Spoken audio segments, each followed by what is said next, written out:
Oke, baik.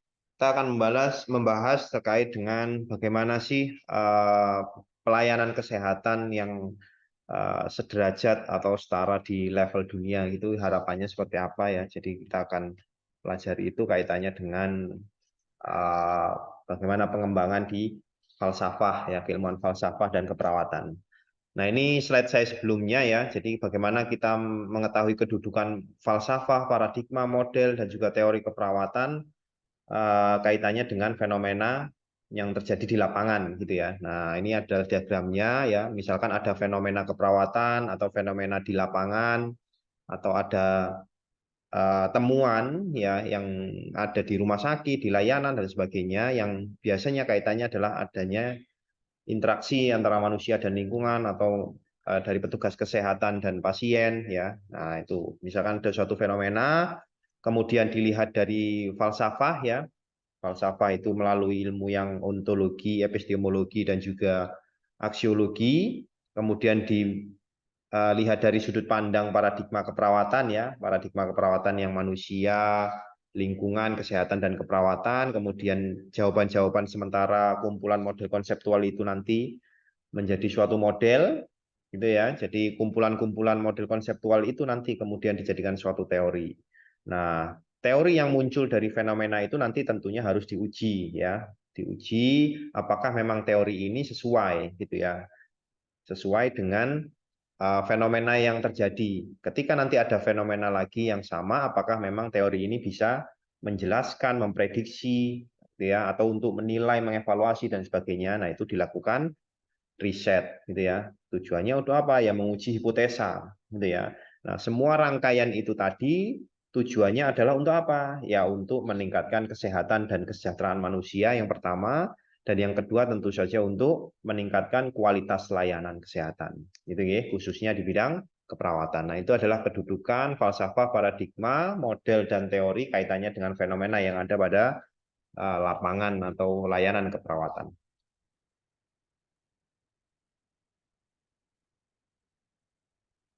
Nah, ini ya, jadi kalau kita membicarakan kaitannya dengan riset keperawatan, ya, di ranah klinik, ya tentu saja kita arahnya adalah di EPP ya, Evidence Based Practice itu.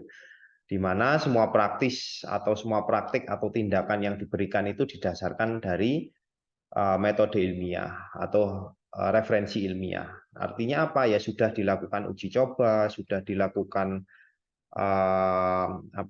penelitian gitu ya, trial and error dan sebagainya gitu, sehingga memang itu sesuai gitu ya dan juga valid untuk bisa diberikan ke pasien. Kenapa kok EBP itu penting? Ya karena memang respon manusia yang holistik ya, manusia kan holistik ya, di dalamnya ada biopsikososio spiritual yang unik ya, jadi satu kesatuan di mana semuanya itu juga berbeda-beda antara manusia satu dan manusia yang lain. Kemudian EBP penting kenapa? Karena ilmu keperawatan itu juga terus berkembang, gitu ya. Kemudian kenapa kok EBP itu juga penting? Ya karena untuk mencari ya tadi tindakan yang paling efektif, yang paling efisien bagi pasien, gitu ya. Kenapa? Karena masalah kesehatan juga berkembang, otomatis tindakan dan layanan kesehatan juga harus mengikuti perkembangannya, gitu ya. Kemudian intervensi keperawatan itu ya harus berdasarkan empiris gitu ya, karena keperawatan adalah profesi ya. Disebut profesi karena dia profesional, disebut profesional karena dia banyak syaratnya itu tadi ya, ada jenjangnya, ada body of knowledge-nya dan sebagainya. Sehingga tujuannya adalah agar kualitas layanan asuhan keperawatan ini bisa meningkat.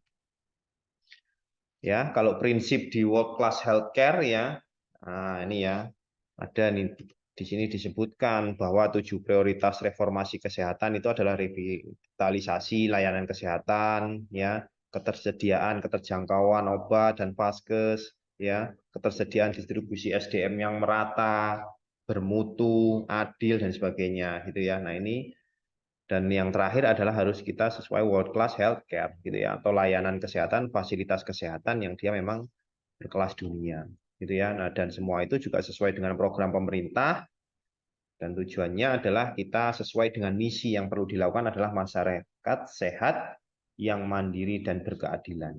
Gitu ya. Jadi sehatnya itu harus adil ya di semua lapisan masyarakat gitu. Itu adalah dari program pemerintah. Nah, ini adalah kaitannya dengan bagaimana kita menyinggung ya layanan yang diberikan itu harus world class gitu ya, harus kelas dunia gitu ya. Nah, kita belajarnya adalah dari pertama yang di bidang keperawatan, kita harus tahu tentang makna care dan caring dulu gitu ya. Di sini disebutkan care dan caring ini bisa diartikan berbeda gitu ya, sehingga bisa tertukar atau tumpang tindih dalam pemaknaannya gitu ya. Nah, di sini disebutkan care dapat ditemukan sebagai kata benda ya, benda yang dapat diberikan, misalkan bantuan ya, mobilisasi, merawat diri ya, self care ya, oral care dan sebagainya gitu. Kemudian bisa lagi dapat ditemukan sebagai kata kerja gitu ya, melibatkan diri dalam interaksi dengan orang lain, misalkan tenggang rasa, memperhatikan ya, care gitu ya, aslinya. Nah, itu adalah makna dari care gitu. Oke, ini juga penjelasannya ya terkait dengan care.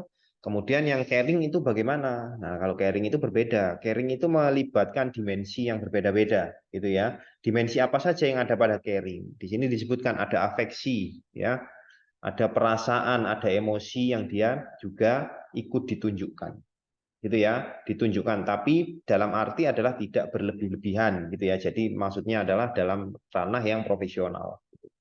Kemudian moral ya, moral, caring. Di sini moral adalah kaitannya dengan ya dia harus sesuai dengan kode etik ya. Disebut profesi salah satunya harus punya kode etik gitu ya. Nah, kita di keperawatan punya kode etik keperawatan. Kemudian perilaku juga tidak boleh menyimpang dari aturan moral gitu. Selanjutnya caring itu juga intervensi keperawatan. Ya, artinya apa? Intervensi keperawatan itu ya tidak hanya fisik saja, tapi juga psiko dan sosial, gitu ya. Walaupun sakitnya adalah sakit fisik, misalkan ya, sakitnya adalah kaitannya dengan penyakit fisik, biologis, tapi kita harus tahu bahwa makna manusia itu bio, psiko, sosio, spiritual yang unik dalam satu kesatuan. Ya, artinya apa? Artinya tidak hanya aspek fisik saja, ya, tapi ada aspek psiko, sosio dan sebagainya. Holistik gitu ya. Jadi intervensi keperawatan disebut caring itu kalau dia keperawatannya intervensinya holistik gitu ya. Kemudian relasi interpersonal artinya apa? Karena kita kontak dengan manusia ya, sehingga apa? Perawatan atau intervensi yang dilakukan pun ya harus ada proses komunikasi, ada interaksi interpersonal ya. Jadi ada komunikasi, koneksi dan lain sebagainya. Kemudian status manusia, caring ya, perspektif holistik pada itu tadi ya yang disebutkan bahwa pasien ini adalah manusia. Jadi harus ya humanity ya. Jadi harus memanusiakan manusia gitu ya. Jadi layanan yang diberikan ya harus manusiawi. Itu ya, itu adalah makna dari caring gitu ya. Jadi berbeda kalau dibandingkan hanya dengan care tadi gitu. Nah, ini ya, kalau di beberapa teori ya, karena saking pentingnya caring ini banyak teori-teori yang mengembangkan terkait dengan caring ya, teori caring. Yang paling familiar adalah teorinya si Watson ya, teorinya Watson yang disebut sebagai theory of human care gitu ya. Di sini mempertegas jenis hubungan transaksi yang diperlukan antara pemberi atau caregiver dan juga si penerima ya atau si pasiennya dalam melakukan asuhan keperawatan ya, dalam melakukan tindakan gitu. Selain Watson juga ada teori yang dari Mayoff ya, yang memandang caring sebagai proses yang berorientasi pada tujuan membantu orang lain bertumbuh dan aktualisasi diri gitu ya. Nah, itu. Tapi tidak spesifik pada kasus atau pada proses keperawatan. Itu ya, itu yang kaitannya dengan caring. Ya. Kemudian caring sebagai suatu afek ya digambarkan suatu emosi atau perasaan kasihan atau empati terhadap pasien yang mendorong perawat untuk memberikan asuhan keperawatan bagi pasien ya. Emosional di sini disebutkan sebagai empati ya Bapak Ibu. Nah, yang sering keliru adalah jangan simpati tapi empati. Kenapa? Karena empati itu kita hanya memahami emosi yang dirasakan pasien gitu ya, tapi bukan kemudian jatuh seperti emosi yang dialami pasien gitu ya. Nah, itu yang dimaknai sebagai simpati gitu ya. Jadi kita ikut berlarut dengan emosinya pasien, maka itu adalah simpati yang berlebihan gitu ya. Jadi itu bukan empati. Nah, sementara yang di sini disebutkan adalah empati. Kita memahami emosi yang dirasakan oleh pasien gitu. Kemudian perilaku caring dalam hubungan interpersonal ya. Nah, ini saya kira Bapak Ibu paham ya, gitu ya. Bisa dipahami sih gimana sih kalau kita itu menunjukkan perilaku caring ya. Ya berarti ada memberikan salam ya, menyapa, tersenyum, memberikan perhatian ya, memberikan rasa keamanan ya, memberikan rasa kepercayaan ya, gitu ya. Trust kepada kita dan sebagainya. Nah, itu adalah contoh bagaimana sih kita melakukan caring kaitannya dengan hubungan interpersonal atau komunikasi atau interaksi gitu. Nah, ini ya, jadi perilaku caring itu dibagi menjadi 5 dimensi di service quality ya, Bapak Ibu. Jadi untuk bisa caring ya, kemudian memiliki service quality yang baik ya, kita harus punya 5 dimensi ini yang bagus gitu ya. Dimensinya apa saja di sini disebutkan. Yang pertama ada tangible ya. Dimensi tangible. Tangible ini apa? Tangible ini aspek yang terlihat secara fisik. Ya, contohnya apa kalau kita memberikan layanan di rumah sakit? Ya berarti fasilitas rumah sakitnya bagus, gitu ya, lengkap, peralatannya bagus, kebersihannya terjaga, kenyamanannya terjaga, kemudian keamanan, keselamatan pasien juga terlindungi dan sebagainya. Itu adalah tangible ya, jadi fasilitasnya tadi, kemudian peralatannya, kebersihannya, dan juga petugasnya, gitu ya. Karena tangible ini adalah terlihat secara fisik ya. Jadi artinya adalah SDM-nya juga di sini menjadi pertimbangan ya. Ini masuk di dimensi yang tangible gitu. Kemudian dimensi yang kedua adalah reliability Bapak Ibu ya.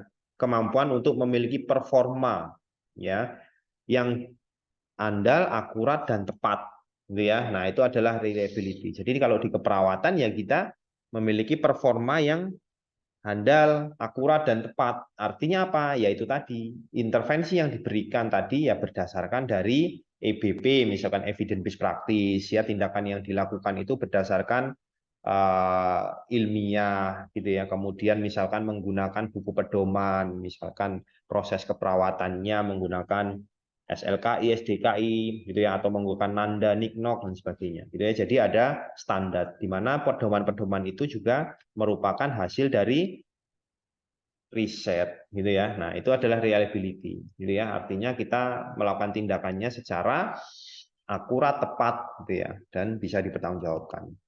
Kemudian responsiveness ya, artinya adalah ya kita respon cepat ya, respon terhadap apa yang dialami pasien gitu ya, kemauan untuk merespon keinginan atau kebutuhan akan bantuan dari pelanggan gitu ya, serta pelayanan yang cepat gitu ya. Nah, itu adalah responsif gitu ya. Jadi kita menjadi responsif. Kemudian yang keempat adalah assurance ya. Assurance artinya adalah bagaimana kita bisa menimbulkan rasa percaya dan aman. Tadi yang saya sampaikan ya.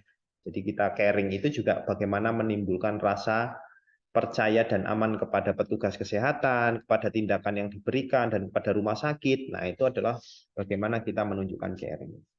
Dan tentu saja yang terakhir adalah kemampuan empati ya. Empati ini adalah peduli ya, memperhatikan pelanggan itu ya, mengerti situasi emosional pelanggan gitu ya, tapi tidak kemudian jatuh atau ikut berlarut dengan emosinya, tidak. Kita hanya memahami itu. Nah, itulah yang disebut dengan service quality-nya ya, yang menunjukkan bahwa caring itu bisa ditunjukkan dengan 5 dimensi ini. Gitu, ya. Jadi kita menunjukkan 5 dimensi ini. Tujuannya apa? Ya pasti tujuannya untuk service excellent, gitu ya. Nah, ini. Ya, nah ini tadi yang sudah saya sebutkan. Nah, ini adalah gambarannya ya. Kalau tangible itu tadi yang terlihat secara fisik ya. Jadi ada bangunan ya, bangunannya sesuai standar, ya gedungnya sesuai standar, gitu ya. Kemudian SDM-nya, ya penampilannya dan sebagainya. Kemudian reliability kaitannya dengan performa tadi harus akurat, tepat dan sebagainya. Misalkan ini ya, jadi proses keperawatannya ya harus terstandar, gitu ya. Tindakannya harus terstandar, gitu ya. Jadi semuanya harus sesuai, gitu, dan juga profesional. Responsif tadi ya, responsif berarti dia cepat tanggap atas apa yang diminta pasien, kemudian dikeluhkan dan sebagainya sesuai dengan kebutuhan pasien. Kemudian assurance ya, memastikan keamanan, kenyamanan dari pasien ya, misalkan dipasang identitas di situ ya, kemudian label-label ya, high risk dan sebagainya, kemudian menjaga kesterilan, menjaga keamanan dan sebagainya. Nah, itu juga assurance. Dan yang terakhir tentu saja adalah tadi ya empati ya, gambaran bagaimana kita bisa mengerti emosional atau memperhatikan emosional pasien saja juga gitu ya. Jadi tidak hanya masalah fisiknya saja. Penting ya. Jadi pelayanan kesehatan di masa depan itu nanti bagaimana? Ya ini ya. Jadi kita ada inputnya ya. Jadi kita punya inputnya adalah tentu saja head center design ya. Jadi harus semuanya ya didesain sesuai dengan standar ya. Jadi misal kaitannya dengan fasilitasnya, gedungnya, bangunannya, peralatannya dan sebagainya, semuanya sistemnya harus harus disetting sesuai dengan standar. Gitu ya. Kemudian infrastruktur dan juga man health power. Gitu ya, juga kebijakan-kebijakan itu juga tentu saja harus mendukung kaitannya dengan pelayanan kesehatan yang lebih baik ke depannya. Nah, di sini disebutkan ya, itu adalah inputnya ya. Jadi itu adalah inputnya. Kemudian berikutnya adalah kaitannya dengan proses ya, diproses. Kalau diproses, di sini disebutkan ada good corporate governance ya, kemudian ada good clinical governance ya. Jadi ada manajemen yang kaitannya di luar rumah sakit, kemudian ada yang di dalam rumah sakit atau klinikal gitu ya. Jadi misalkan yang kaitannya dengan pasien safety gitu ya, kemudian medication dan sebagainya. Nah, itu adalah kaitannya dengan proses gitu ya, standar-standar gitu ya. Kemudian outcome-nya tentu saja menjadi safe dan quality healthcare-nya meningkat gitu ya. Jadi menjadi aman dan quality healthcare-nya meningkat. Gitu.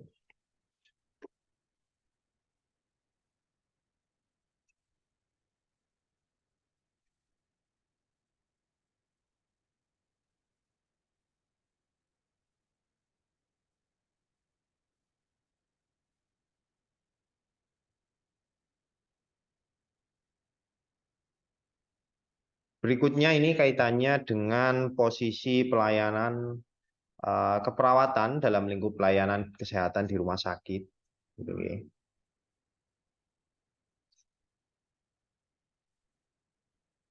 Jadi pelayanan keperawatan itu juga integral dari pelayanan kesehatan ya. Itu adalah definisi keperawatan menurut si paradigma keperawatan ya. Di sini dilihatkan di diagram ini ya irisannya pelayanan kesehatan, kemudian pelayanan kesehatan di rumah sakit dan pelayanan keperawatan.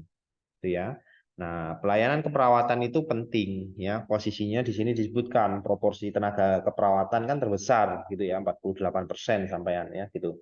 Kemudian juga keperawatan juga sebagai uji coba rumah sakit gitu ya.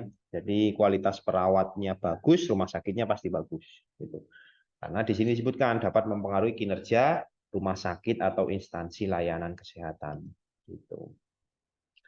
Nah, bagaimana peran perawatnya yang menuju world class healthcare? Gitu ya. Nah, perawat harus berperan aktif dalam menyediakan tenaga dan memberikan pelayanan atau asuhan keperawatan yang mendukung 9 kriteria rumah sakit kelas dunia. Nah, apa sih 9 kriteria rumah sakit kelas dunia? Gitu ya. Ya. Nah, ini 9 standar World Care gitu ya, hospital ini ya. World Class Hospital gitu ya. Ada 9 standar. Standar pertama kaitannya dengan legalitas rumah sakit ya, visi misi, nilai-nilai dan lain sebagainya ya. Kemudian penilaian kinerja, sumber daya, sarana, program monitoring evaluasi dan juga program peningkatan mutu. Gitu ya. Nah, ini. Jadi layanan yang diberikan ya harus sesuai dengan kaitannya dari 9 standar ini ya. Jadi satu standar. Nah, memberikan pelayanan keperawatan yang world class itu bagaimana? Ya, world class nursing service performance-nya harus bagaimana? Ya, tadi itu mencapai pelayanan kesehatan yang excellence. Ya, yang excellent. Excellent itu minimalnya apa? Ya, minimalnya pelayanannya adalah sesuai dengan standar akreditasi. Ya, kalau di kita misalkan akreditasi rumah sakit ya berarti misalkan standar KARS gitu ya.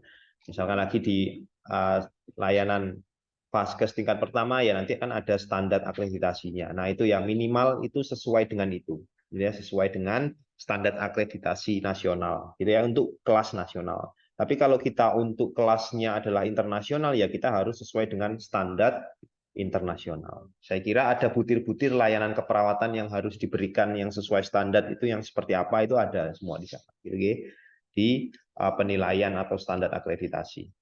Itu ya. Itu.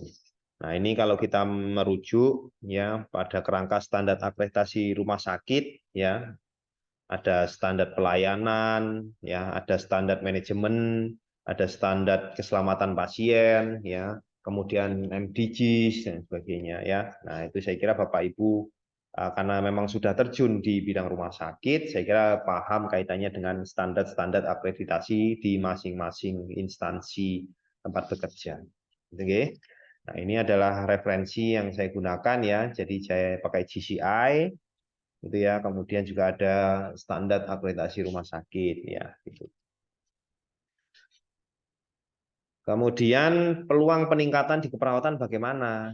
Ya, tadi kan kita belajarnya adalah bagaimana mengembangkan ya di pertemuan sebelumnya tren ya kaitannya dengan bagaimana mengembangkan keperawatan melalui fenomena yang ada di lapangan gitu ya. Tentu saja melalui metode ilmiah atau riset gitu ya. Nah, ini ya gitu. Peluang peningkatannya ada di ranah apa saja kalau di keperawatan ya. Nah, ini misalkan di apa ya peningkatan mutu keperawatan dan keselamatan pasien ya. Saya kira banyak peran keperawatan juga di sana. Bisa ya mengembangkan itu, melakukan riset, membuat teori dari situ ya, ada temuan, ada fenomena apa, masalah dan sebagainya bisa berangkat dari situ. Atau dari sasaran keselamatan pasien dalam keperawatan juga bisa ya. PPI juga bisa, manajemen fasilitas pelayanan keperawatan juga bisa, tata kelola, kepemimpinan, manajerial ya. Kemudian kaitannya dengan kualifikasi pendidikan, ya, manajemen, komunikasi, informasi layanan dan sebagainya. Itu juga peluang peningkatan, gitu ya, peluang peningkatan yang kaitannya dengan bidang keperawatan. Gitu. Oke. Jadi di sini adalah kelompok pelayanan keperawatan, di mana sekarang adalah pasien center ya. Pasien center artinya adalah pusatnya adalah si pasien ya. Pasien itu menjadi pusat layanan, gitu ya.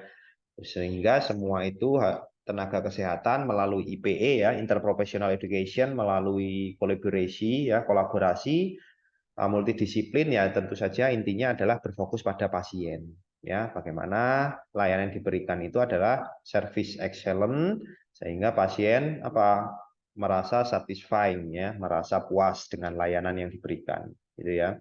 Sehingga realita lebih besar dibandingkan ekspektasi gitu ya. Jadi ekspektasi pasien punya ekspektasi sekian, tapi ternyata realita yang didapatkan lebih besar dari ekspektasinya, maka itu definisi dari kepuasan gitu ya.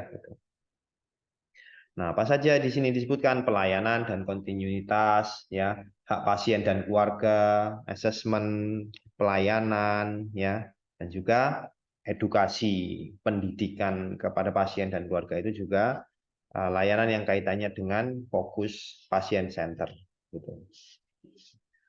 Nah, ini ya aplikasi bagaimana perilaku caring sebagai proses mencapai pelayanan keperawatan kelas dunia gitu ya. Ya, misalkan berfokus pada akses pelayanan gitu ya. Kemudian di sini prosesnya ya, prosesnya apa? Proses caringnya, proses tindakannya, proses perawatannya. Nah, di sini disebutkan ya, holistik, hubungan saling percaya, gitu. Outputnya apa? Hasilnya setelah dirawat, ya pasiennya safety, pengetahuan pasiennya bertambah, self care-nya mandiri, kenyamanannya meningkat, kepuasannya tercapai. Ya, itu adalah output dari bagaimana pelayanan keperawatan itu bisa mencapai kelas dunia. Itu tadi ya. Nah, ini penjelasan secara rinci tadi yang saya tuliskan ya, APK ya, berarti akses pelayanan dan kontinuitas gitu ya. Artinya adalah seperti ini. Kemudian ini 5 fokus area ya, sejak pasien masuk, transport, perpindahan sampai pasien keluar, hak pasien keluarga ya tadi HPK. Ini adalah fokusnya. Saya kira ini Bapak Ibu bisa pelajari terkait dengan tadi ya yang input ya, fokus PP dan sebagainya. Oke. Oke, saya kira itu Bapak Ibu yang bisa kami sampaikan kaitannya dengan bagaimana sih kita memberikan layanan keperawatan di fasilitas kesehatan itu yang dia excellence gitu ya, gitu. Yang didasarkan dari tadi kita berangkatnya adalah EBP ya, evidence based practice, di mana EBP evidence based practice itu adalah dari hasil riset yang semuanya berangkatnya dari adanya fenomena kemudian dijawab dengan falsafah, paradigma, dibuat konsep, dijadikan teori dan dilakukan uji coba atau riset untuk memastikan kebenarannya. Gitu ya. Nah, itulah yang disebut sebagai suatu ilmu. Gitu ya. Jadi ilmu adalah bagian dari pengetahuan, di mana ilmu ini adalah memiliki syarat yang pertama harus rasional, yang kedua ada metode ilmiah yang digunakan untuk mendapatkannya, dan yang ketiga harus empiris dan teruji. Gitu, ya. Jadi harapannya semua tindakan keperawatan yang diberikan itu dia itu tadi ya rasional, kemudian sudah teruji sesuai empiris dan didapatkan melalui metode ilmiah, sehingga harapannya layanan yang diberikan bisa excellent. Gitu. Saya kira itu yang bisa saya sampaikan, Bapak Ibu. Kurang lebihnya mohon maaf. Sebelumnya mungkin ada yang mau didiskusikan sebelum saya akhiri.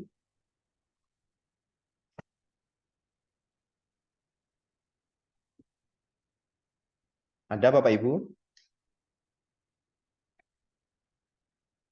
Tidak ada ya? Baik, kalau tidak ada nanti kita bisa diskusi melalui grup ya, atau nanti melalui LMS gitu ya, kalau memang ada hal yang kiranya ada yang perlu didiskusikan. Saya cukupkan sekian, saya Heri. Wassalamualaikum warahmatullahi wabarakatuh. Waalaikumsalam warahmatullahi wabarakatuh.